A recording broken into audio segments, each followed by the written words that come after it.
Hello and welcome to On Second Thought, a bonus series from And the Runner-Up Is. On October 17th, 2018, I released the episode of And the Runner-Up Is on the 1988 Best Picture race, where we discussed Dangerous Liaisons as the likely runner-up that lost Best Picture to Rain Man.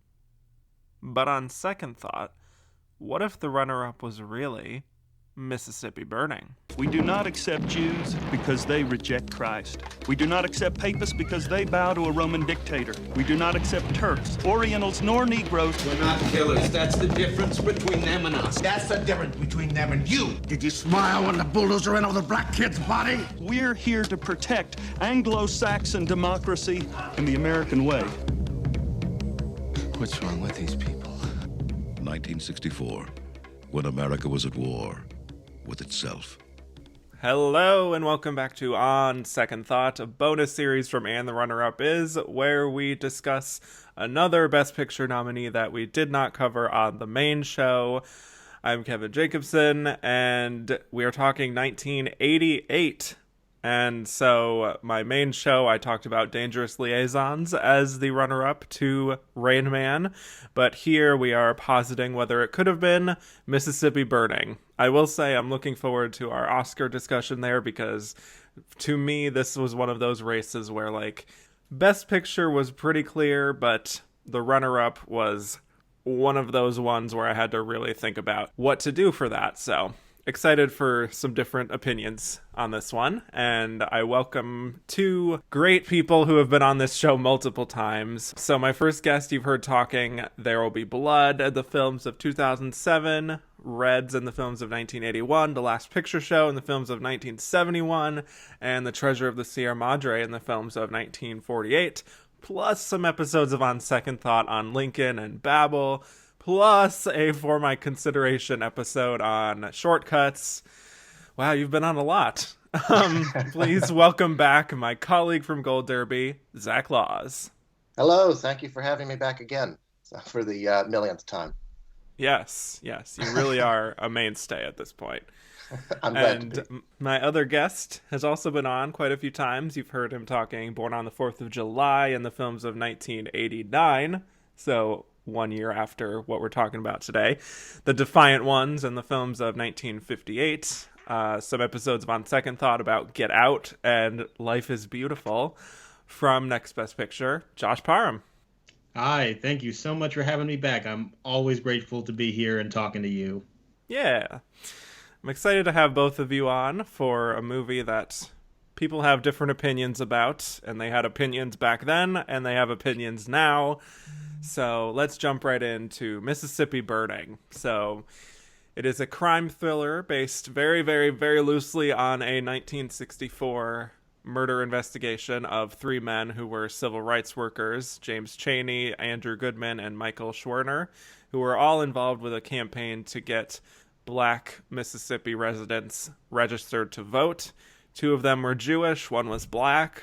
So originally, the three men are reported as missing, and then two FBI agents, Alan Ward and Rupert Anderson, are sent to Mississippi in this extremely racist community, including the sheriff. And it turns out many of them are involved with the local KKK, and it becomes public that the men were murdered. And so Ward and Anderson have to figure out who was responsible. And the film was directed by the late Alan Parker, written by Chris Giromo. It stars Gene Hackman and Willem Dafoe as the two investigators, Frances McDormand, Brad Dourif, Arlie Ermey, Stephen Tobolowsky, Michael Rooker, Kevin Dunn, Pruitt Taylor Vince. So many great character actors.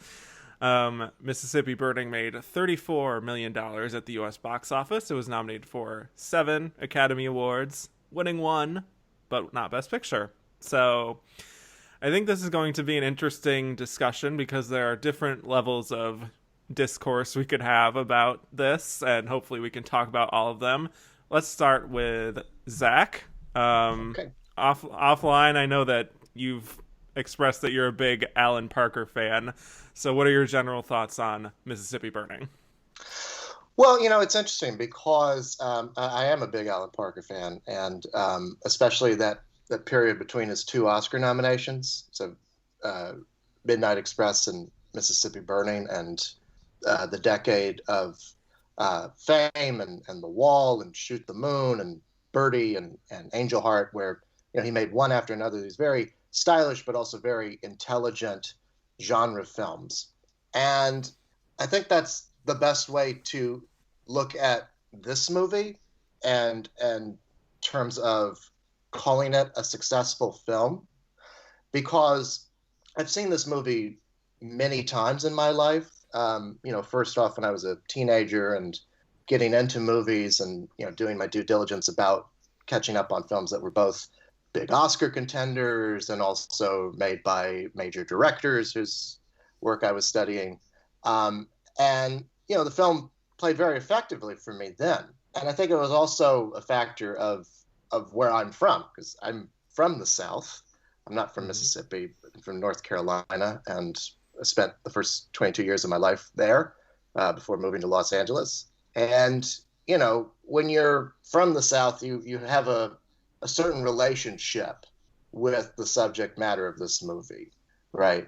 And that does tend to color, I think, your reactions to it, which I think we'll talk about a little bit more later.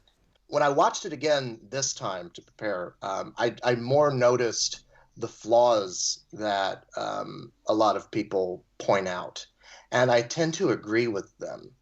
But I also still find it to be a very effectively made thriller. Parker is such a master of creating atmosphere and controlling mood. And you really get a sense of history and of this location. He's very good at creating suspense. He's very good at creating emotional payoffs, and also he's very good with actors. And Gene Hackman's performance is still really incredible. And so I'm still on the side of this is a really great movie, but I have certain reservations about how it handles the central subject matter, which is, dealing with American racism. I'm sure that we'll get into that a little bit more. But those are my initial thoughts on the movie. Interesting. And Josh? So I first want to say that this was a movie that I don't think I had actually ever seen completely until very recently. I think that I remembered catching clips of it here or there and never watching the whole thing. So to prepare for our conversation was really the first time I actually sat down and watched the whole thing from beginning to end. And I have very mixed feelings about this movie. I think there are some things that it does very well, but I think there's a lot of things that I take much issue with. And I think particularly in the way that it frames this story that is about so much suffering towards the Black community in this area of the country, but through very white perspectives. And I get that that is the story that they are telling, but I think that inherently buried within it is just a lot of decisions I don't really find that compelling from a storytelling perspective and from a character perspective. So it's not a badly made film, and there are elements that I think are well done, like the performances and the general filmmaking, but I think the core story of it and what it's trying to tackle, I find to be very flawed. And for that, I don't really consider it to be a completely successful movie when I take everything together and look at the overall picture. Well, I think we all have mixed feelings on this film, it sounds like. So when I first saw this, it was actually for this show a few years ago. Watched it, liked the performances, thought it was a pretty solid thriller, not spectacular. And then reading more of the truth of what actually happened with the events they are trying to depict here, and the controversy behind the fact that the story is very much fictionalized, it just soured me against the film. And part of me does still feel that way to a certain extent. And I think, one of the flaws is just how underutilized the black characters are, honestly, to the point that even saying that they're characters is a bit of an exaggeration. The only time we really focus on black people in this film, and seeing them from things from their perspective, I guess, is when they are just being victimized, having their church burned down, attending a funeral. There's little moments here and there, like with that one kid they talk to, but it feels like a very white-centered story dealing with racism that doesn't leave a whole lot of room for the black perspective, and it has some shadings even of white savior narrative. So I think there's a bit of a fundamental flaw of that. Plus, I tend to feel a certain way about fictionalizing a true story because, let's face it, some people in the audience will just take it as fact and that this is how things happened when it was actually quite different how the FBI handled things here. So, having said all of that, I did like the film a little bit more on a second viewing than I did the first time. Maybe Alan Parker's recent passing has to do with just, appreciating his style here more as a director. I think there's something very sturdy, I guess is the word, and dependable about the way he is able to just craft a very enthralling, dramatic story, regardless of, what's actually beneath that. Just on a surface level, it is a gripping story that is accessible to mainstream audience, and it is thoughtful in some regard. So I think, like we talked about with Peter Weir on the Dead Poets Society episode, I think Alan Parker is just a great director of actors, and he knows what notes to play for people like Gene Hackman and Willem Dafoe, and especially Frances McDormand here in a very early role, but so immediately authentic in her smaller part here that the emotions, at least for these characters, are believable. I don't know if I really like this script enough to say that it really does hold together and resonate 32 years later. You know what I'm saying there? I was definitely going to mention that I think that this movie is very well cast. Yeah. In terms of like all of the roles, there are obviously the headliners are great, but I think even the supporting players are really. I think they're giving good performances, and even some of the background, like very small roles too, that just feel like they've just grabbed people from the street almost. I think all of that is really well done. The problem is that I think that the way that they are written are not terribly compelling, and I think especially the Frances McDormand character. I loved her performance, didn't really like her character and what they decided to do with her and her purpose within this story. I did not like that at all, but I liked her performance of that character. She goes a long way in giving the character more nuance than I think the script probably provides. Because it is a very small part, but and actually it was very surprising to me watching it again, just how screen time she has in the movie, because it is so impactful. I mean, just this will. I don't know when this movie's coming out, because we don't know when movies come out anymore. But I saw Nomadland recently, and she's an incredible minimalist actress. Just watching her eat a peanut butter sandwich in that movie, and wash the dishes, and shit in a can, is so compelling to watch. And she had those skills back then, 32 years ago, when she's just the way that she kind of looks at Gene Hackman when they're when they're drinking their tea and when they're in the hallway. She's so compelling to watch, and I think she goes a long way in taking what is just kind of a one-dimensional wife character and making her feel more multi-dimensional than I think another actress would. Yeah, and I also saw Nomadland recently, seeing the evolution that she's had over her career here, watching that most recent performance and then watching this, which was, she was only like 4 or 5 movies into her career at this point. She has such limited screen time, but you even see, I think, just from her first scene in the hair salon, I think is her first scene, and I think you immediately know who that character is. How, like, she married young, but she's not happy with her situation, but she still has that outward cheerfulness to her. But there's something underneath that, and then you know right away that Gene Hackman's character recognizes that in her and will be exploiting that, and that becomes all the more clear whenever they are just in close proximity with each other, just how vulnerable she is in his presence. And I think what you're saying, Josh, is actually true, that the writing is not really, I don't know, it just feels kind of reductive in certain points in terms of this is just the easily manipulated Southern wife who's just like falling in love with another man who pays her some semblance of attention, and she should be smarter than that on some level, I think. But I think what she's able to do is give a limited character more life, and that very few actresses would be able to get a Best Supporting Actress nomination from this character. Yeah, anything that you feel for this character comes directly from her performance, and I don't think any of it comes from the screenplay. It's also not great that she not only is easily manipulated into this outside relationship, but it's with a man who is almost 30 years older than her.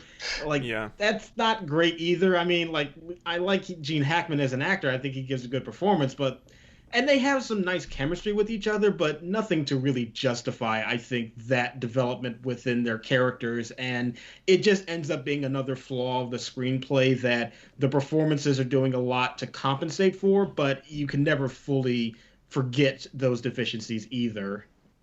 Well, you never know. I mean, Gene Hackman could be playing a guy who's 30 years younger than he is on the screen. Yeah.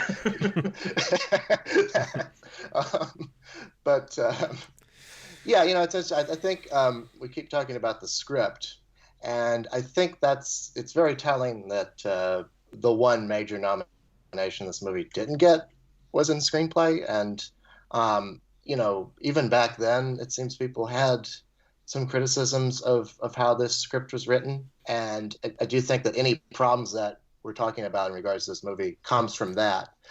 But at the same time, I think that what Alan Parker does directorially, and what Gene Hackman and Frances McDormand and Willem Dafoe and all these other major supporting players do with their performances really goes a long way in ironing out the deficiencies of this screenplay. It's what makes the movie is very watchable. There was never a scene where I was out of it and thinking about something else and not compelled by what I was watching, because I mean, Parker is such a talented director, and he's so good at just keeping things moving and giving actors the ability to really go to interesting places, that it goes a long way in helping elevate this material, I think. Yeah. Well, one thing I do think is really effective in that regard is actually just the opening scene. Past the opening shot with the different water fountains, the scene of the actual murder, it's very tense and well edited. And also, I did find it to be an interesting choice to basically immediately reveal just like who the killers are. So it's not like the film is a big mystery whodunit situation where we're along for the ride as these two guys are coming in and investigating. We know exactly who did it from the start. So then it ultimately makes something of a deeper point, at least in my opinion, about just how you go about figuring out a case like this in a racist community. What approach do you take? So it's kind of like a more about the journey than the destination situation, which I think makes it a smarter approach than the alternative, which would just make it kind of a cheap crime mystery type of thing. I wonder who did it. Yeah, in this town full of racists. Yeah. Yeah, I actually really do like that it does start with you basically knowing who did it. I think that it does set things up in terms of this being a mystery that is not really about like finding out who the killer is. It is just about trying to find some kind of justice where you're in a community where it's going to be very difficult to get that. And it shifts the perspective of what the theme of the movie is. And I think that particularly is compelling. I also think the reason why the opening to the film is one of the most effective sequences in it is because it feels like one of the few occasions where this moment of horrific violence is coming from the perspective of the people that are on the receiving end of it, and it feels like you get a greater sense of empathy for how they're feeling in that moment, which I don't think is really there in the other times you see violence on screen, and that is something that I grew very tiresome of. Like after about, I don't know, the 17th time we saw racists attacking these black families in this community, it just sort of felt numbing after a while, and it just seemed like all that we were watching, because it never came from the point of view of any of the characters who were on the receiving end of these attacks, it felt very removed to me, and I grew very frustrated with the movie's depiction of this violence that felt such an arm's length of really empathizing with the violence and the real implications of it. And instead it just felt very much like we were in another perspective watching over it. And I just never found that element compelling. I will say this about that. I think that, one of the major problems with movies about race that are told from the white perspective is that, especially when it comes to films made during this era, there's a tendency to ignore the violence altogether and, do the kind of like, what's done in The Help or Green Book or things like that, to just kind of like, show that there is segregation, but not really do the violent realities of it. And so I admire them for not trying to, whitewash over that aspect of it. But I think you're right in the sense of, because we don't really get a sense ever of who these people are outside of just being victims of this town. It doesn't have the same effect that it would, right? I mean, there's moments where it kind of gets towards that, I thought. It's interesting, there's this moment in the beginning of the movie where Defoe and Hackman go to a restaurant, and Defoe defies segregation laws to go sit with the African Americans in the restaurant, and he's trying to question this guy, and the guy is visibly uncomfortable because he knows what's going to happen to him as a result, and then we see that result, and it's very harrowing. And I thought, that was an interesting place to go, to say, like, look, you don't understand, like, I have to live here, right? You're an outsider coming to agitate this town and to advocate for what you feel is right, but you're also putting my life at risk in your search to do this. I wish that the movie had gone further with that, and actually given us some insight into the life of that man at the diner, not just showing us his interaction with Defoe and his beating by the Klan, right? I wish that there was some more insight given into what these men coming to this town does to the people who they are ostensibly there to protect and save. Thank you for listening to this preview of On Second Thought, a bonus series from And the Runner-Up Is. If you liked what you heard and want to hear more, please go to patreon.com/andtherunnerup.is and become a patron. Only $3 a month will get you access to bonus episodes, a Slack channel, and early access to regular episodes. Thank you so much for your consideration.